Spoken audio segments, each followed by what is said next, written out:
Namaskar, my name is Vinod Malhotra. I'm a retired IAS officer, retired about 10 years back.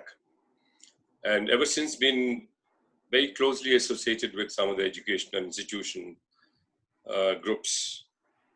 More out of my passion for this particular field and also very strong desire to keep on learning. And I couldn't think of a better platform than an educational institution or platforms of that kind, which could possibly give me a great opportunity to keep on learning. And I do intend to learn, keep learning, hopefully till my last breath. And it's been giving me a tremendous amount of enjoyment and pleasure. And apart from that, insight into several things which I was not able to do earlier. Last 10 years, or probably a little more than that, I've been observing the evolution of the education process, systems, institutions in our country. And I have no hesitation saying, and I think it's something which is very clear, evident to everybody, the kind of changes that have happened in the last 10, 15 years in the education landscape of India have been absolutely phenomenal. There have been some paradigm shifts in several areas in terms of content, in terms of pedagogical innovations, in terms of introduction of some very project-based learning as distinguished from the didactic style of learning.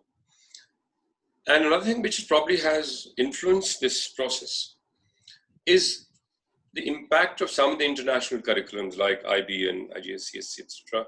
And there's been some kind of fusion, and eventually the Indian education system really has benefited from that. Changes have been happening over time, but I also must admit, changes that have taken place last 3 months have been absolutely tectonic, to use the word. There's been a complete overhaul, complete change of perspective by which we used to look at the education institutions, education managers, promoters, and most important, teachers. 24th March, the Prime Minister announced the lockdown. And I think after that, 25th March onwards, you will all agree, everything in this country was shut. The shops were shut, the restaurants were shut, the malls, cinema halls. Pilots were grounded, the taxi drivers couldn't move out of their homes. Government offices were not functioning.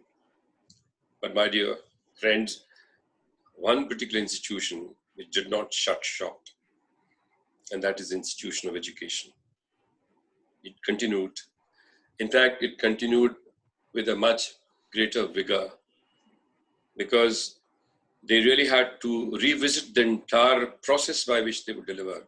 Children were at home, teachers were at home. They could not connect with each other on a real-time situation, but students and the parent community wanted the education to continue as if things had not changed. Now, how do you imagine reinventing the entire process, the content, pedagogical situations, the manner of delivery to students whom you could not even see? But as they say, the necessity is mother of invention. Suddenly we found a larger number of technological platforms mushrooming.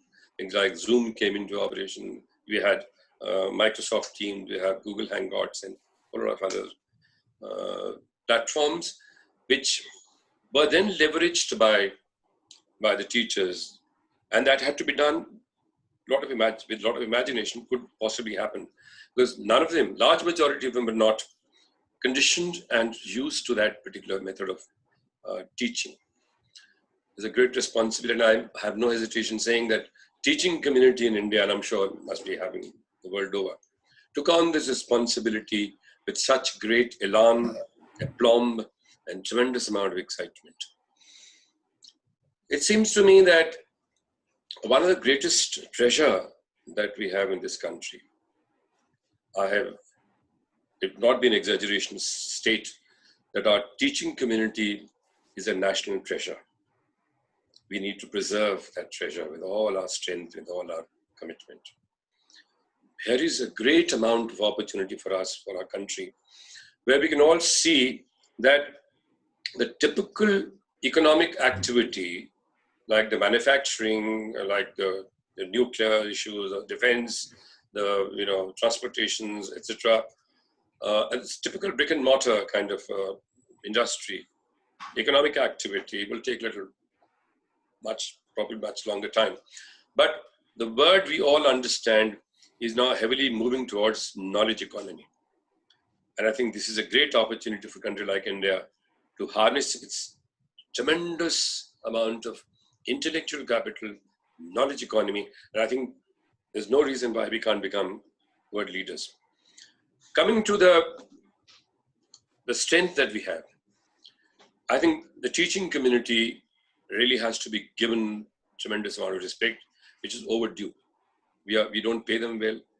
We sort of don't provide them the kind of facility that we should be doing, unlike the Western countries. Our old traditions are Guru Brahma, Guru Vishnu, Guru Devo Bhava, etc. But in real practice, do we do that? I think we need to restore that. Imagine the way the teachers completely reorganized, reinvented. They were not familiar with the kind of situation challenges that they were going to face. 40, 50 students sitting in their own respective homes, along with the parents sometimes. And parents become the watchdogs. Parents keep on saying all kinds of things, criticizing the pronunciation, accent, concept, clarity, etc. What the hell? I mean, the teacher has got to face all that. And then he or she's got to make that kind of adjustment to make sure she's not able to see the body language of the child. She's not even aware of what the child is doing, whether the absorption is happening or not.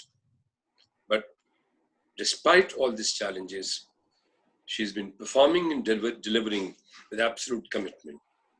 I know a lot of teachers who used to earlier work for about 7 to 8 hours are now working for more than 12 hours. My heart goes out to them.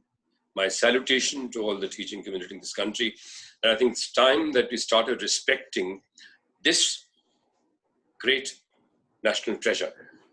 I would also like to mention that a lot of parents keep on making certain statements that now, since they have an opportunity to sometime sit next to the student, the child, and probably simultaneously listening to what is being delivered, they make certain comments. I would like to mention to these parents, you're not a trained teacher. You may be a trained parent at the most, but you're not a trained teacher. The person who's talking to your child is a trained teacher. He carries an experience. He knows the art of teaching. She knows what to say, when to say, how much to say. So please respect her word. There are certain issues, I'm sure these can be addressed. I would also make a strong urge for the teacher, the management, the schools, and I would personally request all the parents to make sure that the sustenance part of this program, of the teaching, because I'm sure they would want the child to keep on studying every day, day in and day out. And now a lot of add-on activities are happening with children as teaching communities adding on to co-scholastic activities. So they're hugely busy, they're hugely occupied in trying to deliver the best. So it is the society's responsibility that if you want your child to continue to be engaged in a fruitful, productive educational paradigm, you got to support that. You got to pay the fees in time. You have to make sure that at the end of it all, teacher sustenance depends upon no other source except the one which is given by you on a regular basis. Today, fortunately, our expenses on other activities like the fast food or the mall, the cinema hall, etc. is coming down. And I would much rather spending on the material objects vis-a-vis spending on the education, which is going to stay with you much longer period of time. Spending on education is a far better option. Again, my humble and a great felicitation to all my teaching community in this country. We've done a fantastic job. And my salutation to all of you. What has really happened is India has discovered a new category of teachers, highly motivated, very strong, technologically very, very grounded. India has discovered great teachers. And I think teachers also have discovered themselves the kind of potential they have. Thank you very much.